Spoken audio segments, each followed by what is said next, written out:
Isang lalaki ang namatay matapos itong gilitan ng hindi pa kilalang suspect habang naglalakad ito galing sa trabaho sa lungsod ng Quezon. Kaya ang ina ng biktima humihingi ngayon ng hustisya sa nangyari sa kanyang anak. Ang ginawang investigasyon at ang nadiskubre ng responde. Narito, atin niyo pong panuorin.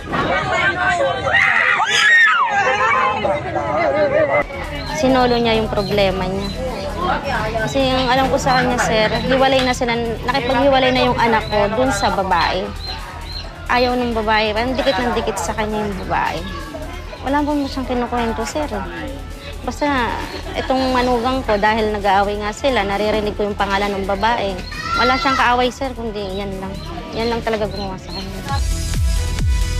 Isang tawag umano ang kanilang natanggap upang ipagbigay alam ang nangyari sa kanyang anak.